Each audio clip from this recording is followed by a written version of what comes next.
తెలుగు రాష్ట్రాల్లో జలకళ సంతరించుకుంటోంది. కృష్ణా గోదావరి నదులు ఉప్పొంగి ప్రవహిస్తున్నాయి. భద్రాచలం వద్ద ఉధృతంగా గోదావరి ప్రవహిస్తోంది. ప్రస్తుతానికి భద్రాచలం వద్ద 40.05 అడుగులకు గోదావరి నీటి మట్టం చేరుకుంది. దీంతో ఆలయ పరిసరాల్లోని స్నానఘట్టాలు మునగడంతో అధికారులు హెచ్చరిక బోర్డులు ఏర్పాటు చేశారు. అటు సీతమ్మ వాగు వరద ప్రవాహంతో పర్ణశాల నేట మునిగింది. 43 అడుగులకి గోదావరి వరద ప్రవాహం చేరుకుంటే మొదటి ప్రమాద హెచ్చరిక జారీ చేస్తారు. మరోవైపు ఎగువ నుండి 6 లక్షల క్యూసెక్ల వరద నీరు వచ్చి చేరుతుంది. అయితే వచ్చిన వరద నీటిని అధికారులు దిగువకు విడుదల చేస్తున్నారు.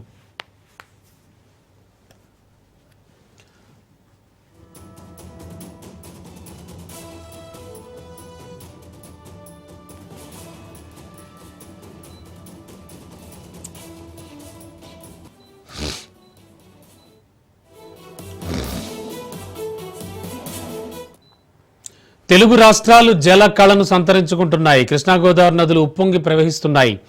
భద్రాచలం వద్ద ఉధృతంగా గోదావరి ప్రవహిస్తోంది. ప్రస్తుతానికి భద్రాచలం వద్ద 40.05 అడుగులకు గోదావరి నీటి మట్టం చేరుకుంది. దీంతో ఆలయ పరిసరాల్లోని స్నానఘట్టాలన్నీ మునిగిపోయాయి.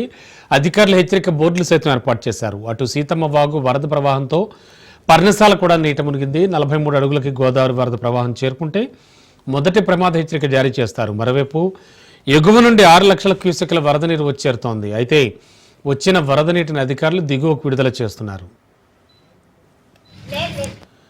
ఇదే అంశానికి సంబంధించి లేటెస్ట్ ఇన్ఫో అందించడానికి మా కరెస్పాండెంట్ నవీన్ సిద్ధంగా ఉన్నారు. నవీన్, ప్రస్తుతానికి వరద పరిస్థితి ఎలా ఉంది, అలాగే అధికారులు ఏం చెప్తున్నారు ముఖ్యంగా?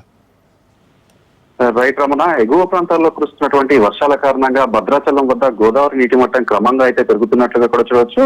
24 గంటల్లోనే సుమారు 10 అడుగుల వరకు కూడా ఈ గోదావరి పెరిగినట్లుగా కూడా చూడవచ్చు. నిన్న 33.5 ఉన్నటువంటి గోదావరి ఇప్పుడు ప్రస్తుతానికి 40 అడుగులకు పైగా ప్రవహిస్తున్నట్లుగా కూడా చూడవచ్చు. అయితే మరికొద్ది సేపట్లో అయితే మొదటి ప్రమాద హెచ్చరిక అయినటువంటి 43 అడుగులకు గోదావరి చేరుకుంటుందంటూ కూడా ఇక్కడ అధికారులు అయితే చెప్తున్న పరిస్థితి కూడా ఉంది. అయితే ఏదైతే ఎగువ ప్రాంతాల్లో ఇటు మహారాష్ట్రలో భారీ వర్షాలు నమోదవుతున్నాయి, అదేవిధంగా అంటే ఎగువ ప్రాంతాల్లో కురుస్తున్నటువంటి భారీ వర్షాల కారణంగా ఈ వరద నీరు అయితే ఇటు గోదావరికి చేరుతున్న పరిస్థితి కూడా ఉంది. అయితే ఏదైతే గోదావరి పెరుగుతున్న నేపథ్యంలో ఇటు గోదావరి నదిలో స్నానమాచరించే భక్తులు రోజుకు వెళ్లకుండా హెచ్చరిక బోర్డులు అయితే ఏర్పాటు చేస్తున్న పరిస్థితి కూడా ఉంది. అదేవిధంగా గోదావరి పరివాహక ప్రాంతాల్లో ఉన్నటువంటి పట్టణం అంటే ఏదైతే భద్రాచలం పట్టణంలోకి వరద నీరు రాకుండా సహాయ చర్యల ముందస్తు భాగంగా స్లూయిజ్లను ఏర్పాటు చేశారు. అదేవిధంగా ఇసుక బస్తాలను అయితే సిద్ధం చేసినట్లుగా కూడా మనం చూడవచ్చు. అయితే వరద నీరు పెరుగుతున్నందున లోతట్టు ప్రాంతాల ప్రజలందరూ కూడా అప్రమత్తంగా ఉండాలని అధికారులు అయితే సూచించిన పరిస్థితి కూడా ఉంది. అయితే మరి అంటే 43 అడుగులకు చేరుకుంటే మొదటి ప్రమాద హెచ్చరికను జారీ చేస్తారు. అయితే గతంలో మనం చూసుకుంటే ఏదైతే లాస్ట్ ఇయర్ చూసుకుంటే మొదటి ప్రమాద హెచ్చరిక సుమారు ఒక 5 నుంచి 6 సార్లు మొదటి ప్రమాద హెచ్చరిక జారీ చేసిన పరిస్థితి కూడా ఉంది. అదే విధంగా మనం చూసుకుంటే ఇప్పుడు ఏదైతే భద్రాచలంలో ఏదైతే కరకట్ట దగ్గర ఉన్నటువంటి స్నానాలు అంటే భక్తులు స్నానాలు ఆచరించే ఆ ప్రాంతం అంతా కూడా అక్కడ మునిగిపోయినట్లుగా కూడా చూడవచ్చు. దీంతో ఏదైతే గోదావరి ఒడ్డున ఉన్నటువంటి చిరు వ్యాపారులు ఎవరైతే వారి దుకాణాలను కరకట్ట పైకి కూడా తీసుకొచ్చినట్లుగా మనం చూడవచ్చు. అదేవిధంగా మనం చూసుకుంటే గోదావరికి సంబంధించి ఇటు ఏదైతే పర్ణశాలకి సంబంధించినటువంటి సీతమ్మ నారచీరలు కూడా ఈ ప్రాంతం అంతా కూడా మునిగిపోయిందని కూడా చూడవచ్చు. అయితే ఏదైతే ఇప్పుడు 43 అడుగులకు గోదావరి చేరుతుందని అధికారులు చెప్తున్నారు. అదేవిధంగా పేరూరు వద్ద ఈ యొక్క గోదావరి కొంచెం తగ్గుముఖం పట్టింది కాబట్టి గోదావరి అంటే ఈ రోజు సాయంత్రానికి తగ్గే అవకాశం ఉన్నట్లుగా కూడా వీరు చెప్తున్న పరిస్థితి కూడా ఉంది.